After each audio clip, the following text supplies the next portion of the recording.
Hi, welcome everyone to the final live event of Spring Health Professions Week.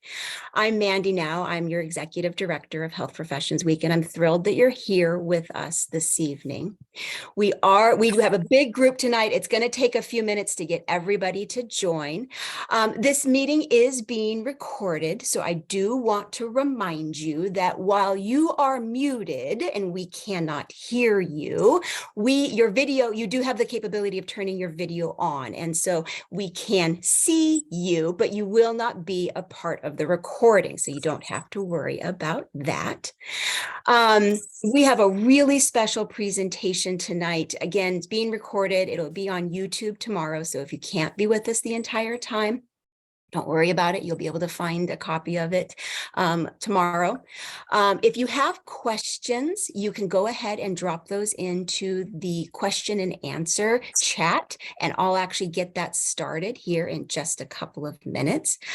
Tonight, I am really excited to have our partners from the American Association of Colleges of Pharmacy with us tonight to discuss careers in pharmacy and the wide variety of things that they do.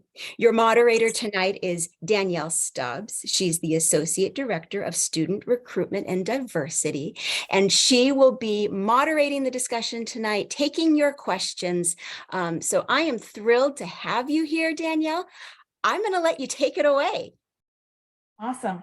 Thank you so much, Mandy, for that introduction. So I just wanted to say hello and welcome to the live panel, Careers in Pharmacy. As Mandy mentioned, my name is Danielle Stubbs, and I work with the American Association of Colleges of Pharmacy. Today, we have a really great panel planned for you all today with pharmacists from a variety of settings, and I'm really excited to have them share their experiences with you. Before we get started with the panel, I did want to take a moment to plug a few resources as you continue exploring careers in pharmacy. So as you can probably see on your screen, there are a couple of things I would encourage you to check out after this panel today. The first one is the Pharm.D monthly newsletter. This is a brand new newsletter that goes out just once a month, straight to your inbox, so it's not too much. It includes lots of great information like scholarship opportunities, information on novel careers in pharmacy, application tips, personal stories from pharmacists who have been where you are right now, and so much more. And so I would encourage you to scan that QR code and sign up for that newsletter. Again, it just goes to you once per month. We also have a really great and informative website, pharmacyforme.org, and we are at Pharm.Me on all social media platforms. So if you want to know where to go on all things pharmacy, if you want to learn about the opportunities available, how to apply, how you can pay for a pharmacy school, these are all great resources to check out. Lastly, if you are a Tallo user, we do have a digital attendance badge. So if you're not a Tallo user, just ignore that. But if you are, definitely request that badge after this meeting so that you can show off this great event to other folks on the platform. So what I'm going to do is I'm actually going to have our panelists introduce themselves, and I'm actually going to stop sharing my screen in a second here. We'll just kind of go in the order that you'll see your picture on the slide here. So Dr. Richardson, I'm going to hand it over to you. If you just want to introduce who you are and a little bit about yourself. Sure, thank you. And thank you for having me a part of the panel this evening. I'm happy to talk to all of you. My name is Renee Richardson. I am from the Pittsburgh, Pennsylvania area, born and raised, still here. I graduated in 2009 from Duquesne University School of Pharmacy, where my program was a 0 to 6 program. So I started there undergrad and went into the pharmacy school after my second year. During pharmacy school, I was involved in a lot of different organizations within and outside of pharmacy. Outside, I was involved in the Black Student Union, and within pharmacy school, I was involved in the National Pharmaceutical Association. Well, it was the Student National Pharmaceutical Association very heavily. I was in Lambda Kappa Sigma, which is a pharmacy sorority. I was in an organization called HEART, which focused on people that wanted to support addiction, rehabilitation, and support people that were going through that, and a number of other organizations. So I still stayed really involved and had some leadership roles, and enjoyed my time in pharmacy school. And I chose pharmacy because a friend of mine their mother would always talk to us about pharmacy school and what a great opportunity it was. I always loved the healthcare field, and looked into pharmacy and said, well, there's a lot of different opportunities. I was really interested in teaching, and you definitely have that opportunity within pharmacy school. Once you become a pharmacist as well, and you can really help to make a difference in the lives of your patients. So I decided that this was the right career path for me. So I'm happy to share more as we go on through the rest of the evening. Thank you, Dr. Richardson. Hi, everyone.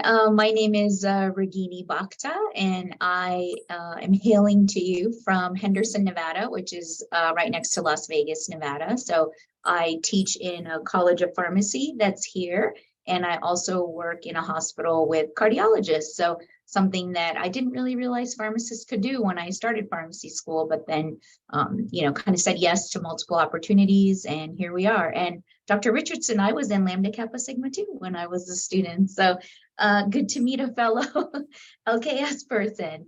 And I'm also looking forward to kind of sharing a little bit about my journey and hoping that you make a well-informed decision. Thank you, Dr. Bhakta. Hi, everyone. Thank you again for joining us today. I'm actually colleagues with Dr. Bhakta, so it's nice to be on the same meeting together. So my name is Susan Nguyen. I'm from Columbus, Ohio, originally, where I did my undergraduate pharmacy school and my residency training. So I spent a lot of time at Ohio State and still paying the student loans off, kind of thing. And after that, I went to move here to Henderson, Nevada to teach at the university here. And so my area of specialty is ambulatory care. For those that are not so familiar with that, it's basically working with patients in a clinic setting. A lot of the patients that I see are patients that are underserved, patients that don't have access to insurance or medical care. And so those are the patients that we're typically seeing. And I get to work with a great interprofessional team with doctors and nurses and other members of the healthcare team to care for these patients. So looking forward to sharing my journey as well. And feel free to ask any questions that you guys have. Hi, everyone. I'm Dr. Elizabeth Yett. I am a pharmacist, much like my fellow colleagues on the call today. I am from Beaumont, Texas originally. So for those of y'all who are unfamiliar with the massive state of Texas, it is kind of in the very southeast corner of Texas, about 30 minutes away from the Louisiana border and an hour and a half east of Houston. So we're kind of right in the corner there. I went to pharmacy school in San Antonio. So that was kind of a move to a big city for me. And then I moved away from Texas for residency training, and I'm now back in Texas as a faculty member at the University of Texas at Tyler. And I kind of fall in between all of my different colleagues here. So I did training in community pharmacy. I work with cardiology patients in an ambulatory care setting. So I think as we all speak, you'll get to hear a little bit about what all of those mean to us. But I'm excited to be here with y'all tonight. So thank you. Thank you all for this introduction. I'm going to stop sharing my screen. If you weren't able to grab these resources, please don't worry. The recording and everything will be available afterwards. Like I said, you can always go to pharmacyforme.org to get access to all the free pharmacy resources. And we're going to jump into some of these questions. So my first question for you is, and you might have answered that a little bit in your introduction, but what really got you excited about pharmacy? Why was that the choice that you made as opposed to any other number of healthcare careers?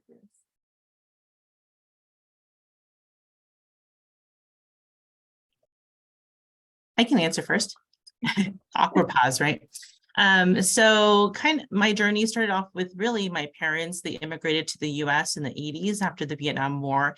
And being the first generation student, I really had to attend medical visits with my parents and kind of be the interpreter for them in regards to those visits, right? So got a lot of learning that I did in regards to medications, disease states when I was younger, because I didn't know what they were talking about and I had to look it up, right? And so through that experience, and then also getting to really know the pharmacist that was really at our community pharmacy, and getting really to know that person, and they really influenced me to go into this pharmacy career.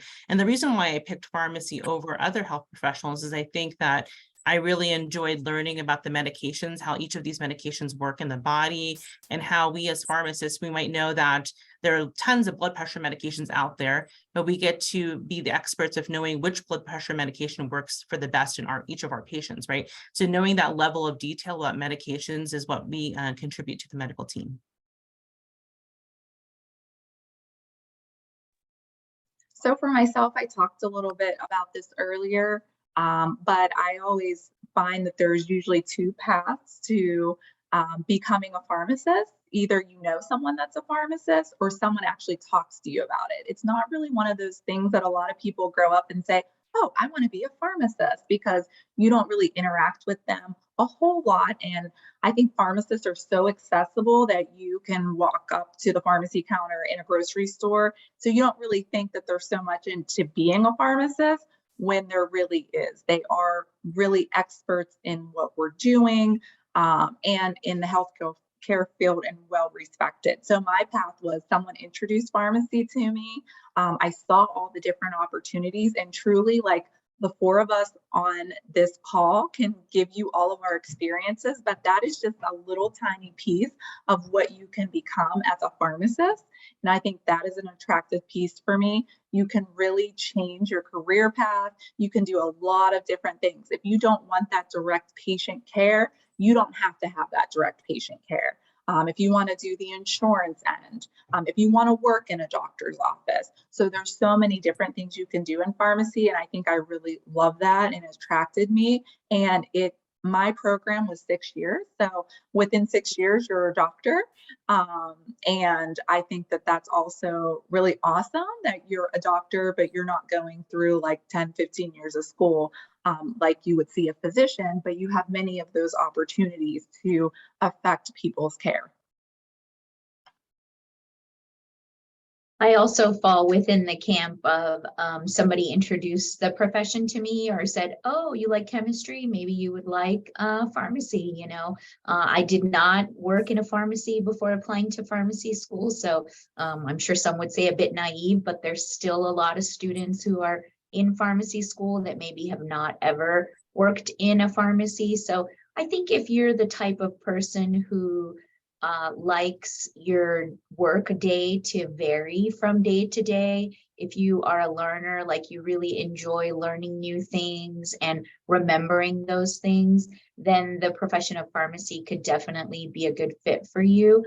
I also tend to be most comfortable a little bit behind the scenes, despite this. So I felt like when I was looking at different healthcare providers, pharmacy was a little bit behind the scenes, and I was like, oh, I'm really good at behind the scenes kind of stuff. So that really resonated with me, and why I ended up going to, attended the University of the Pacific, which is in a town in Northern California.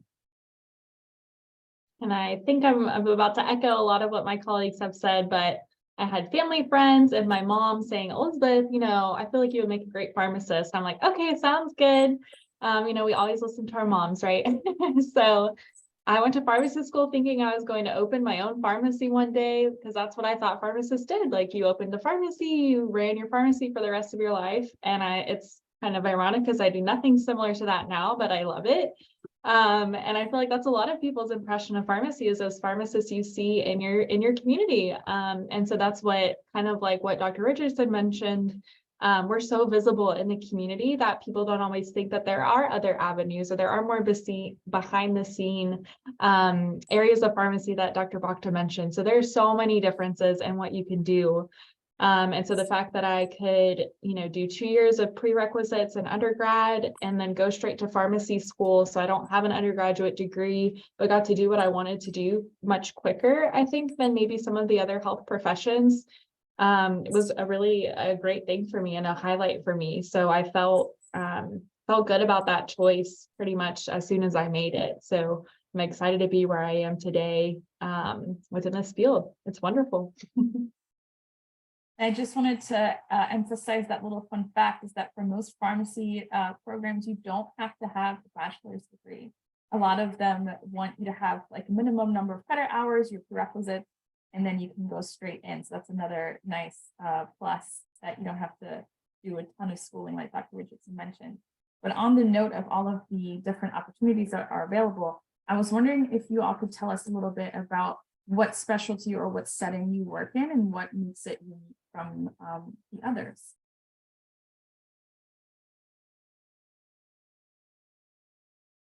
I can get us started. So I am joining you from my office here at the hospital. So I work in I don't know if any of you are familiar with Common Spirit Health or Dignity Health, but I work in a hospital that's affiliated with that company. So my day-to-day varies, kind of like what I mentioned earlier, but people come to the hospital for many different reasons, infections, high blood sugars, heart attacks, all kinds of things. But a lot of them tend to have heart problems. So cardiologists tend to get involved in the care of a lot of different people in the hospital. So I spend most of my day at the hospital kind of talking to the cardiologists and looking over the medications that patients are on in the hospital. I pay more attention to things like doses, or if there's two medications that seem like they're doing the same thing, or there might be something called a drug interaction. So the cardiologist is looking at like diagnosing what's wrong with them. And I'm kind of looking at, could any of the medications be causing some of these issues?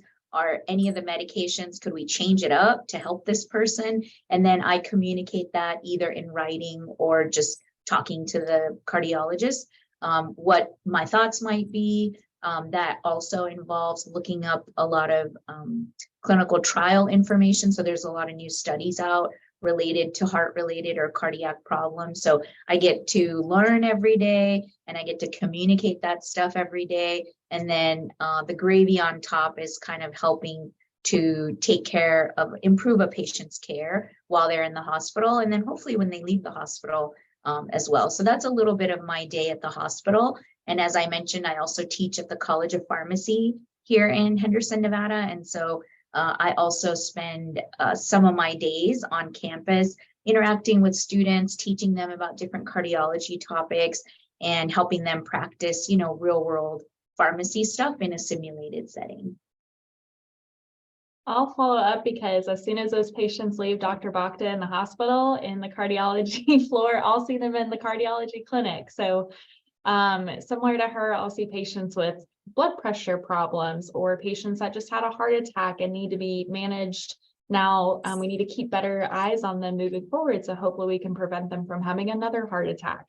So similar to how Dr. Bhakta will work with the physicians in the hospital setting, I'll work with them in their clinic setting. So imagine you went to an appointment with your primary care doctor, or your parents or someone in your family goes to see a heart doctor, a cardiologist. So just like they would have an appointment with their physician, they would have an appointment with me as the pharmacist to do exactly what Dr. Bhakta does, but to keep them out of the hospital, essentially. So we kind of make our lives easier for each other by providing care and education and collaboration with our patients in inpatient and outpatient settings.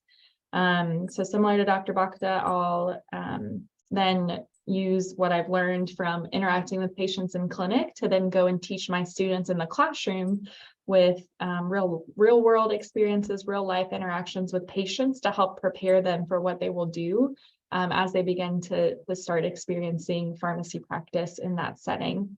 And then just a little tiny side note that I am also the assistant dean of admissions here at our college. So then I get to go out and speak to students about my experiences as pharmacists, so similar to what I'm getting to do tonight. So those are kind of my different areas of specialty in pharmacy, and that I'm outpatient pharmacist. So I don't work in a pharmacy, but work in a clinic setting with the patients and with the cardiologist directly. And then also get to recruit future students to maybe do similar things as their pharmacists as well. So I work in a similar setting like Dr. Yet, but more focused on broader chronic diseases such as like diabetes, patients that might have thyroid problems, high blood pressure, high cholesterol, things of that nature. And so my practice setting is a different setting, the fact that I work with underserved patients. And so a lot of the patients that we see don't have access to medical insurance, wouldn't really receive care if our clinic wasn't around. So what I get to do every day is spend time in reviewing the patient's medications with them, making sure that they understand why they're taking the medications they're taking, but also why we're doing blood sugar monitoring, what their blood pressure goals are, things like that. And I think of myself as like a cheerleader for the patient, right? Because the thing is that our goal is to keep these patients out of the hospital. And the goal is that I'm not there with them every step of the day, every moment of the day, right? So I want to teach them and be able to give them the information so they can care for their own medical problems, right? And then similar to the other two faculty is that I'm also teach at the university too. So our program at Roseman is a 3-year accelerated Pharm.D program. So after completing 2 years of prerequisites, the students can do your doctorate degree in 3 years. And so in their 3rd year, we take students on our rotation so they can see all of the different areas in pharmacy that have opportunities for jobs in the future. So I definitely get to enjoy my time spending time with the students and educating them about the role and the impact of a pharmacist in that kind of setting.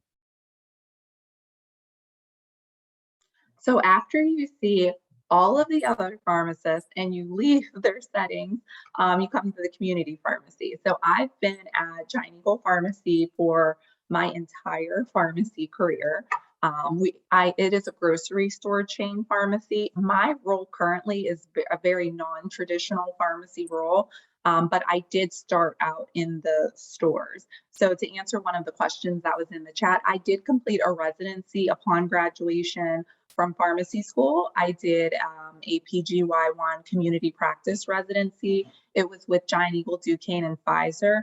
You do not have to complete a residency whenever you graduate from pharmacy school. It's really up to you. One of the things I like to say is I think it opens up opportunities for you that you may not have immediately upon graduation, but that doesn't mean you can never get to those opportunities. It just may take you a little bit longer.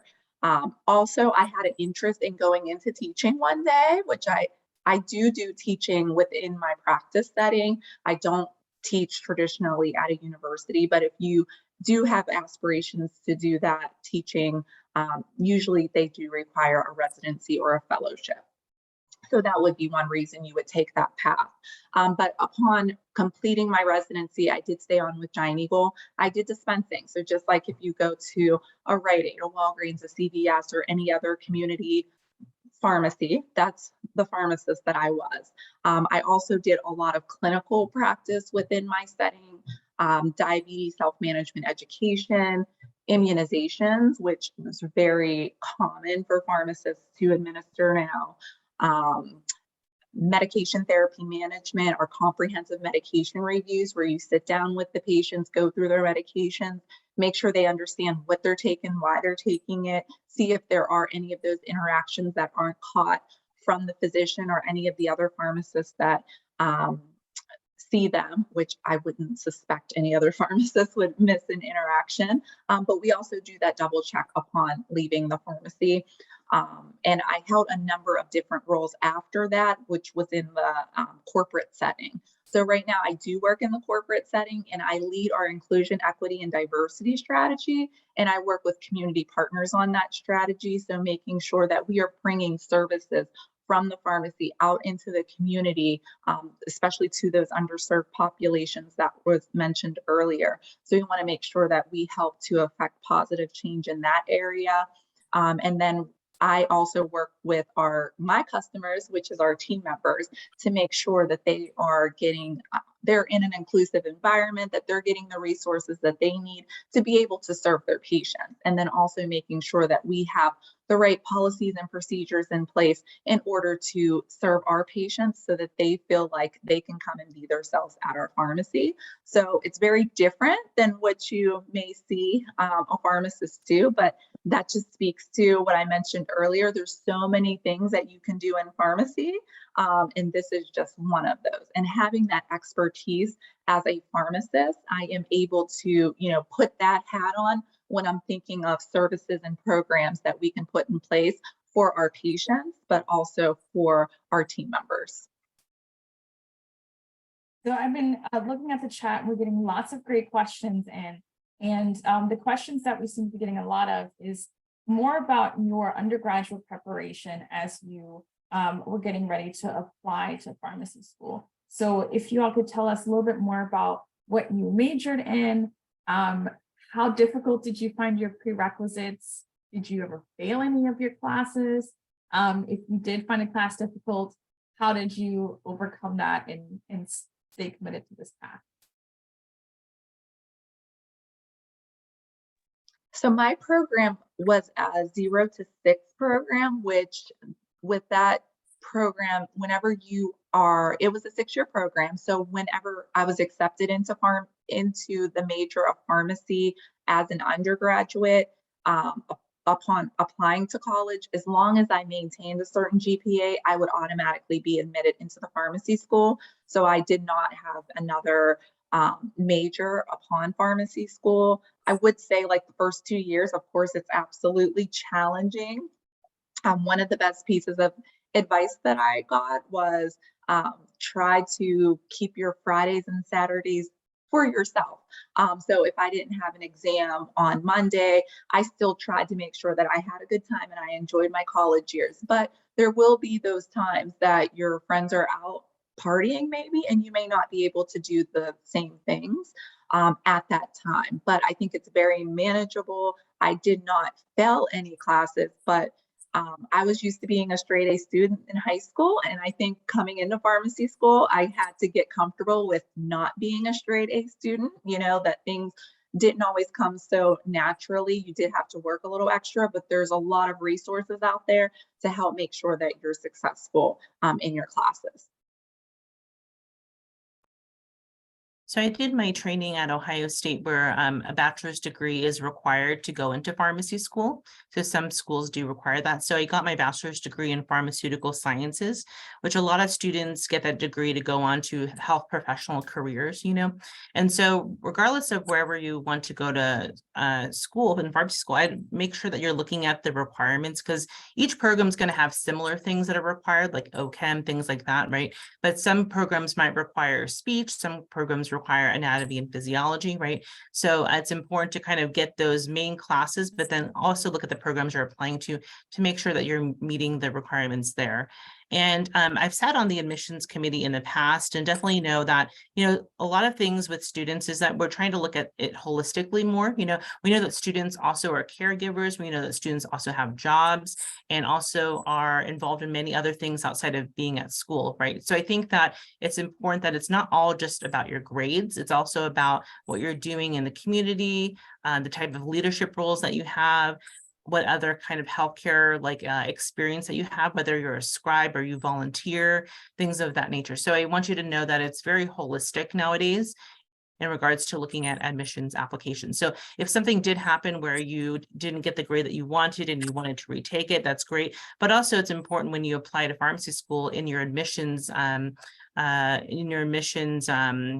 essays to kind of really describe what happened and give us a reason why that happened and kind of what has changed since then that would allow you to succeed in pharmacy school. So those are important things I would also have you think about as well. This might seem obvious, but if it's early on when you're taking a course, a lot of life is about timing. Sometimes the timing just isn't right. If you're struggling at the beginning of a course, even if it's required, drop it like a hot potato and take it when it's a better time, no shame in dropping it before you get that grade. So that's one option. There are also pharmacy schools that offer academic forgiveness, which I think Dr. Nguyen was kind of referring to, and they'll allow you to take the same course or an equivalent course at a different college, to try to up the grade. And so talking to the admissions department at the various colleges of pharmacy would be another resource to try to help you have the strongest application for pharmacy school. And then I put it in the chat, but I got a degree in chemistry. And so, yeah, ups and downs. I think everyone probably struggles with OChem, and I was no different in that way. So use your tutors. Yeah, just to kind of add to that, I think my colleagues have mentioned some really good ideas for how to get engaged and kind of how to make your application maybe stand out as a student. And so I think another important aspect of that is probably to make sure that you find some sort of mentor for yourself. So that could be a faculty member that you feel like you really like their subject and they taught really well, and you just kind of feel this connection with them. That could be the advisor of an organization that you're a part of. It could be someone that you work with or work for. Those are all great potential people that could serve as an unofficial mentor or an official mentor. So they don't have to know that they're your mentor, but if you want them to be, serve in any sort of specific capacity, you could always ask them, like, will you mentor me through the process of applying to pharmacy school and preparing for applying to pharmacy school? So that being said, I think it's important to get involved in some way, in some shape or form at whatever school you're at right now. So if you're, doing really well in school, you're looking for a little bit more of a challenge, maybe you serve as a tutor for certain courses or as a peer mentor to students who will take that course the year after you may have taken it. You could be a student ambassador for your campus, get to know other students, and maybe interact with some pharmacy students and pharmacy faculty if you have that school on your university campus. There's a lot of different ways to get involved, and some of those ways might put you in situations where you'll get to interact with other students who are searching for these same kind of answers. So is pharmacy right for me? Am I being successful? Will I be a great candidate for pharmacy school? And so y'all can kind of build those connections and those relationships and, start that interprofessional communication and intra-professional, so both with other people seeking other healthcare fields and for other people seeking pharmacies. Y'all can really help each other, I think, along that path as well. On that note, April is actually National Interprofessional Healthcare Month. So a good time to celebrate all of the great collaborative relationships that you'll build in the field.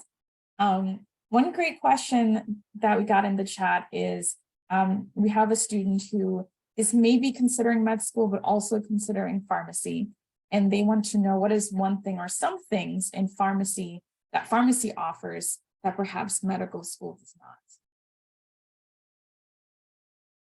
That's a great question. I'm going to answer it by kind of answering it and then adding something else. So something that I like to tell my students, I mentioned I work in admissions as well, and this is a new role for me. So I'm kind of learning how to answer these questions. So what I tell students, because often I'll have pre-medical students come and chat with me and they're like, oh, I don't want to talk to you. They don't say it, but I know that they don't want to talk to me. I'm pre-medical, I'm not interested in pharmacy. And so I'm like, okay, well, like what field of medicine are you interested in? So, they'll say emergency medicine or pediatrics or cardiology. And so where I come in is I say, all of those fields that you just mentioned, you can specialize in as a pharmacist as well.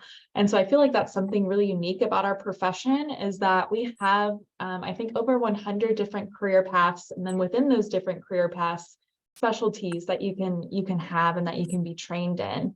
And so I know Dr. Richardson in the beginning mentioned kind of the flexibility of a career in pharmacy. So if I decided one day that I don't like to teach anymore and I don't want to be in the setting, I can go and work full time in the clinic that I practice in, or I can go practice in a community pharmacy since I was trained in that originally, and help provide patient care services or ramp up services they're already doing. So I think the flexibility of the profession is really astounding. So if I decide, I want to pursue cardiology as my field, but then I could still provide care for any other patient taking medications because I still have all of that other information in my brain. So I love that. Like, I don't have to decide I'm a cardiology pharmacist forever and I never want to do anything else. Whereas if you're a cardiologist, you're pretty much stuck in that. Like, you can't just transfer your skills to another disease state. But I feel like as pharmacists, we are well-rounded in our education, that we can pivot depending on our family situation or where we need to move to or something like that. So that's one of my favorite things about pharmacy, and I think makes us stand out among professions. Yeah, I just wanted to add a couple other areas of pharmacy that are maybe less well known. So I think someone mentioned earlier working for some of the insurance companies and approving medications that are maybe very expensive, or deciding what medications an insurance company is going to cover. That's something that's unique. Also, if people are really into IT, there's pharmacists that are informatics pharmacists, right? So they designed the different programs that we use in the hospital or clinic setting that we document medications and patient records, things of that nature. There's pharmacists that like to do research, right? So there's pharmacists working in FDA and clinical trials, being involved in helping to decide, is this medication going to be, potentially approved by the FDA, but also in the testing of these medications as well, right? So like everyone is saying, there's such a great way to pivot. I really liked what Dr. Yet said, is really pivoting and not being stuck in somewhere. So the people that I've graduated with, if I think about, I've been a pharmacist for 10 years now, some of the people that had whatever they had their job as at the beginning of their career, a lot of them have moved on to their second or third job because they found something new, found something that they loved. And being able to have that flexibility has been amazing. I know a lot of people also have family and kids. So being able to work a job where you're working 9 to 5 and you get to go home and spend time with your family, that's also a great thing. And not having to worry about, for example, being a medical provider and having a lot of the things that are required of medical providers outside of work. So those are other things to kind of consider in the pharmacy career.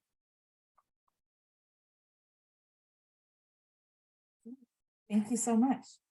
Another great question here. So we have someone who is considering both clinical pharmacy, but also pharmaceutical research. And so they want to know, how much room is there for research with a Pharm.D degree?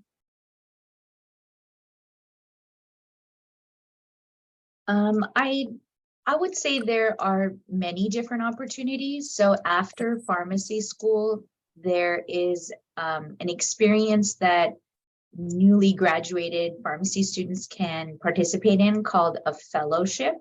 And that is basically experience in either working for a drug company or working for a government agency or a regulatory body that regulatory meaning the laws and stuff that regulate how new medications are approved.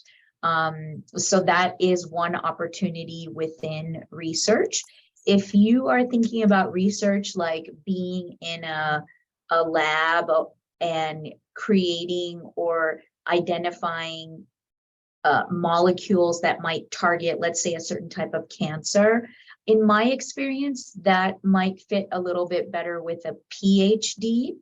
Because you need to know how to use that kind of lab equipment and how to identify chemical compounds. And I can't say that the pharmacy school I attended or that I teach in trains students to do that. So you probably need to kind of narrow it down to what type of research you're interested in. But if you're interested in like the clinical trials that are done in order to approve a new medication, or once a medication is approved, finding a new use for that medication, then people who have a Pharm.D can be involved in those types of research areas. Yeah, and I can add to that as well. There, even as a student, there are opportunities to participate in research as you're going through your pharmacy schooling. With your professors, usually at the universities, they all have some sort of research requirement to uphold. So you can get involved in that way, and even like within the labs. In community pharmacy, which is where I have a lot of my experience, we do research all of the time. We partner with universities, we partner with students that want to do research, and we do a lot of that real world kind of aftermarket research that Dr. Bhakta mentioned. You don't necessarily, it's not even necessarily drug related. It could be like, what are your perceptions of pharmacists administering an immunizations? It could be survey type research as well. So I think there's a lot of different opportunities aside from completing a PhD, but as mentioned, you might just want to think about exactly what does that look like for you, and your professors or your mentor within pharmacy school can help guide you in the right path. And Just wanted to plug one quick resource. There are also dual degree programs, so Pharm.D, PhD programs that you can look into if you kind of want to hit both of those areas. And I put the link in the chat for that page on our website for more information. I got another really great question about if you have a recommendation for a specialty for someone who does really want to work more in the lab or maybe less with people. What are some specialties that you all know of that you might recommend this person to look into?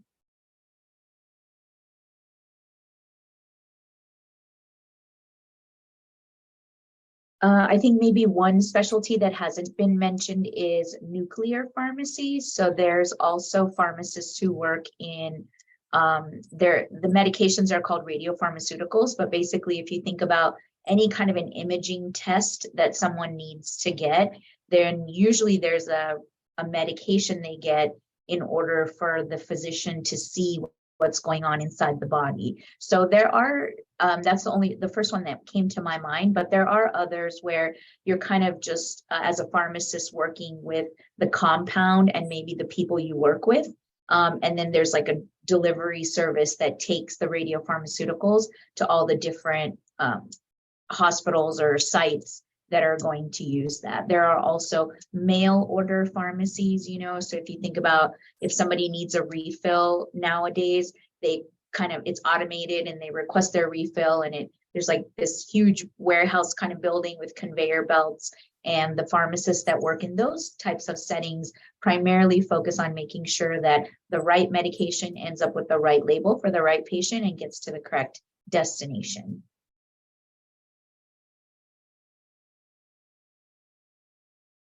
Thank you. There was one question that Dr. Yet answered in the chat about general advice or insights on the PCAT, and I just wanted to point that one out because it's such a good piece of information if you're thinking about, especially if you're thinking about med school versus pharmacy school. Pharmacy school, you won't have to worry about the PCAT anymore starting in 2024. It is being kind of phased out. There are some programs that might still require other entrance exams like the GRE or even the SATs or something like that, but you can always check the PharmCast directory to see exactly what kind of entrance exams are still required. But at least for the PCAT, most of you won't have to worry about that one anymore. So thank you, Dr. Yap, for answering that in the chat. The next question, and some of you kind of talked about this, but I'm not sure if this person caught that response, and I wanted to kind of come back to that. But what extracurriculars, jobs, or internships did you do in undergraduate to prepare yourself for pharmacy? So I was a pharmacy technician before I went to pharmacy school, essentially. So I think that, it's not essential that you have to work in the field of pharmacy before you become a pharmacist, but I want you to think about how pharmacy school is a huge time commitment. It's a huge financial commitment, right? And it's going to be life-changing, right? So, and it's potentially where you're going to be doing for the rest of your life, right? So I think that it's important if you don't work in those settings, it's okay, but maybe finding another pharmacist in an area that you might be interested in and just shadowing them, just talking to them, and really making sure that this is the career for you, right? And so I see that as advice for anyone who's going into the health professions careers, just really getting some opportunity to shadow, right? So in addition to basically working at a community pharmacy as a technician, I was able to shadow pharmacists in the hospital and different clinic settings. So I felt like I got a bigger understanding of what pharmacists were able to do before I even jumped into the world of pharmacy. But just really reaching out to people that you might know, or just even reaching out to your local college of pharmacy. Is there faculty that would be willing to sit and talk to me about different career fields? I think those are important things to consider.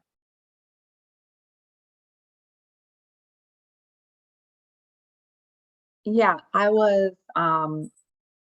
I mentioned that most of my career has been with Giant Eagle Pharmacy, and so has my internships. So starting in undergraduate, I did start as a pharmacy technician at Giant Eagle Pharmacy, and I remained there with my internship.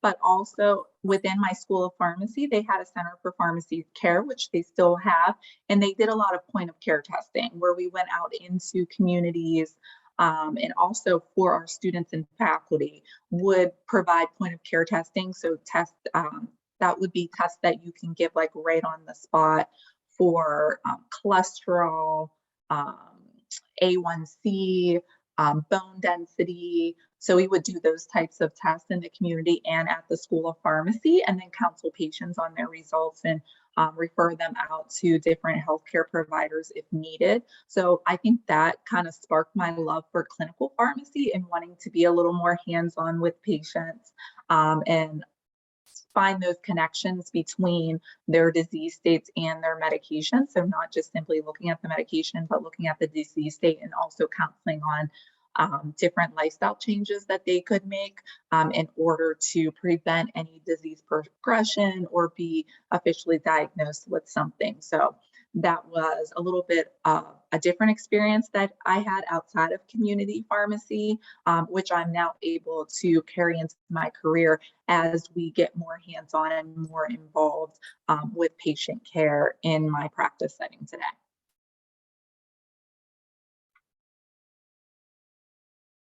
And just to kind of add to that, so of course, all of the healthcare related experiences or science related experiences you can get will probably prepare you very well for pharmacy school. But also I want to encourage y'all like not to lose sight of who you are as a person outside of your profession, right? So if you enjoy sports, maybe you continue playing as, you know, a football player, and then you also coach football for younger kids, or you like animals and so you serve as a dog. I keep saying serve. You volunteer as a foster for dogs. So I think in addition to, you know, focusing on that area of your future that you're excited about, don't forget that like you're more than just that as well. So, you know, don't give up all those other hobbies non-related to healthcare and all those other volunteer experiences you can do in your community to serve in other ways besides just being a future pharmacist. And I totally agree with that. And I'm going to kind of like pivot to another question that somebody had in the chat. And maybe Dr. Yet, with your current role, you can also add to that, because I don't do interviews for students that are getting into pharmacy school, but I know that there was a question on how you can stand out and prepare for your interview. And I mean, one thing just for me, even as a employer, when we're interviewing someone, I'd really like to see a well-rounded person. Like, come be yourself. Let us know what else you're involved in, what else you're passionate about, what else you're committed to, because I think that's also going to lean into what you're going to do in pharmacy school and how you're going to act as a student. So I think that that's very important to be involved in a lot of other things now and talk about how you're a leader in certain areas, or how you just get involved, how you get involved in community. Because really, whatever area of pharmacy that you're in, it's about serving and caring for patients, and you're going to do that in many different ways. So we really want to see your whole self. Yeah, so like Dr. Richardson mentioned, like if you haven't, if all you do is, you know, do your best studying and getting your good grades, and that's who you are as a person, you can't really tell a lot of stories about that, right? So an interview is a chance for you to talk about yourself, for you to shine. And so everything that you do outside of studying and performing well in school is you. That's part of your story. And so that's what we tell our students when we interview them. Obviously, you're going to be very nervous. It's kind of an intimidating situation. You want to do your best. So to do your best, you're kind of preparing for that in everything that you do as a student. So if you have a difficult interaction with someone in a work environment, that's a story. So how did you work through that situation? How did you come out of it? And what did you learn that you can then utilize for a future situation? Because you will have conflict as a healthcare provider. So tell me about a time that you experienced conflict and what you learned from it.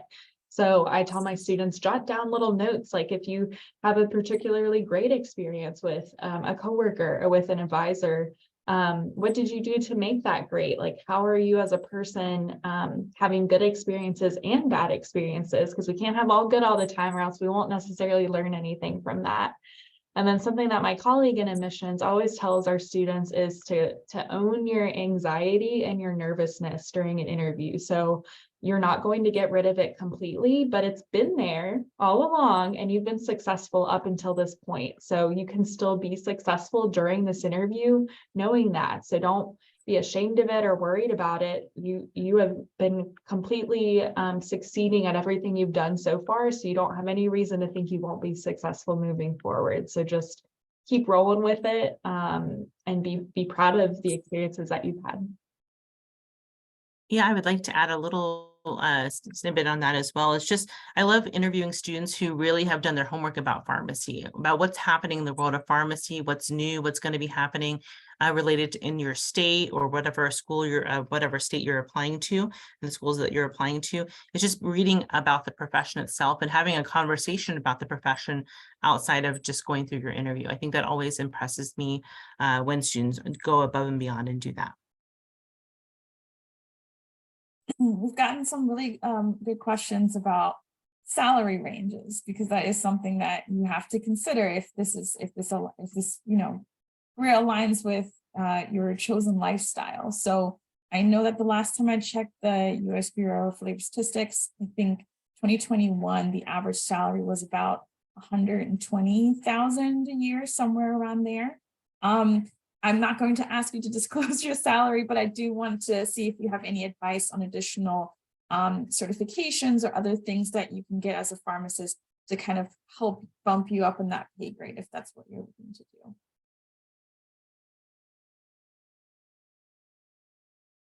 I was actually just at the American Pharmacists Association conference that we just had in Phoenix, Arizona, and a lot of people were talking about pharmacy and profession salaries and things like that. And I think we are seeing more of a shortage of pharmacists, specifically in like more rural areas. So if you're willing to work in a more rural area, not in the big city per se, a lot of students are getting signing bonuses, and that's something we haven't seen in quite some time. I'm hearing of signing bonuses of 50 to 70,000, depending upon what area that you would like, that you would be interested in going to, right? And realizing that a lot of times, we all come out of pharmacy school with some kind of debt, and realizing that if there's an opportunity for you to kind of get your feet wet in a smaller community, practice pharmacy, and if you're willing to do that and get that signing bonus and work for the company for a couple of years, then you can maybe transition to a bigger city or somewhere else that you would prefer to live in. But that is also another opportunity that I wanted to kind of share with everyone as well.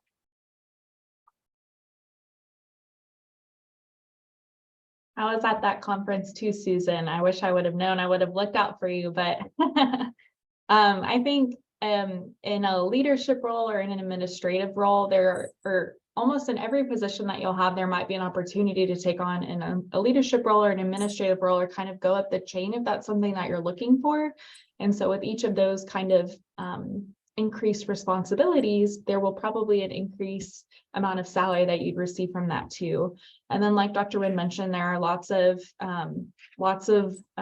loans that you might come out of pharmacy school with, but there are also lots of opportunities to repay those loans. So, for example, I utilize the public service loan forgiveness plan. I work for a public college of pharmacy, and so I essentially get to pay a certain amount on my loans, and then a certain amount will be forgiven because of the service that I've provided. So that's a great thing to think about. And I know someone asked a question about military career opportunities in pharmacy. That's another great way. If you're already thinking about that, they have a lot of loan payback options. They might even pay for you to go to pharmacy school if you then provide a certain amount of service to the military after finishing school. So there's a lot of ways that if you're already interested in an area, that might be a good way to pay back some of those loans while you're working in a field you want to work in.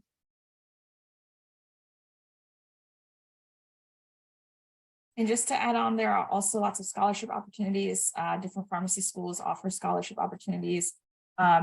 We at ACP just opened the CVS Health Minority Scholarship for students as well. And I put the link in the chat there so you can find out more about eligibility requirements and application processes.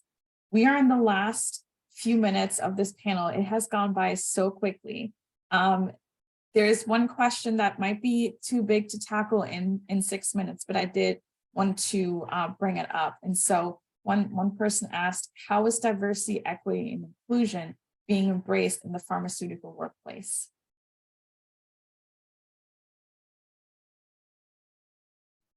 So I can start that because that's exactly what my role is at Giant Eagle Pharmacy.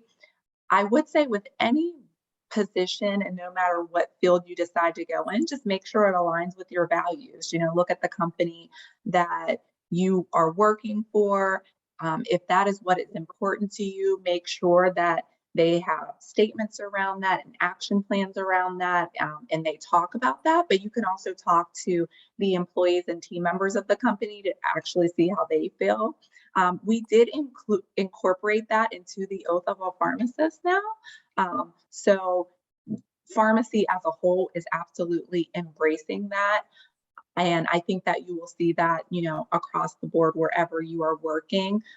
We are one of the most accessible healthcare professionals. So it's very important to us to make sure that we are helping with healthcare equity and helping to provide services in places where maybe you're not able to see a physician right away.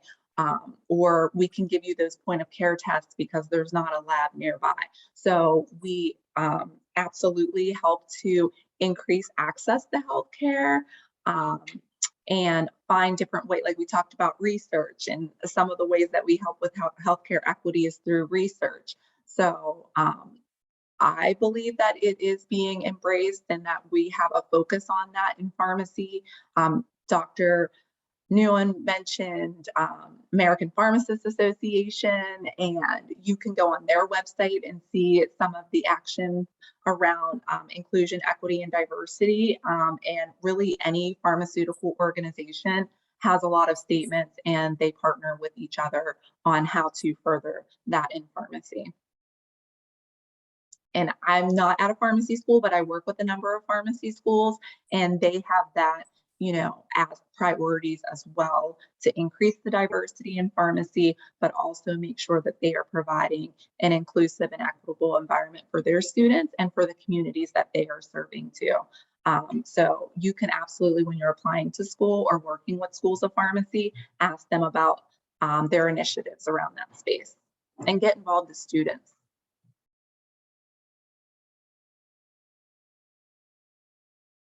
I think something that I do personally is so I'll have fourth year pharmacy students on rotation with me. So during your fourth year of pharmacy school, you'll be taking essentially chunks of your time to visit and learn and experience pharmacy in different settings. So since I practice in a clinic setting, I have my students join me in that setting. And so something that we'll talk about is our implicit biases. So how we see the world affect how we care for different patients. And so I'm about to pop a link in the chat, but Harvard University has done a lot of research around this, around implicit bias and our associations that we make between different beliefs that we have. And so I'll have my students take these, and I won't ask directly for their results, but we'll just kind of discuss, like, what do you think about, or were you surprised by whatever your result was? And so I feel like we can each individually kind of take small actions to incorporate that into our daily lives, into our practice as pharmacists, and then hopefully pass that along to the students that we're working with as well.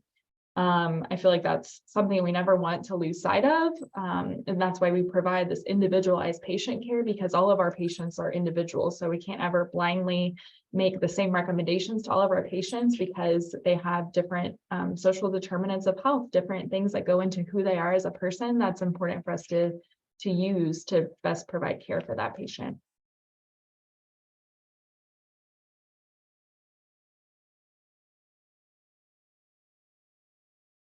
Thank you all so much. There are so many questions in the chat that we did not get to today, just because the time just flew by. But I just want to say thank you to our panelists for taking the time to talk with us today, and to everyone who attended here today. I'm quickly going to share my screen again for those of you who didn't catch it, because even though we were not able to answer all of your questions in this panel today, I encourage you to follow us at Pharm.D on our social media platforms, sign up for the newsletter, check out our website, because you will likely find answers to a lot of the questions that you had today there. So I encourage you to check those out for, to stay up to date on all things pharmacy. If you ever have any other questions that you don't see an answer to, you can always reach out to us as well on the contact us page on pharmacyforme.org. And definitely check out this recording. It'll be on the Health Professions Week YouTube and also on the Pharm.D YouTube afterwards. So if you came in a little bit late and you missed some of it, you can go back and watch that. Thank you all so much for attending, and I wish you a great rest of your week. Thank you.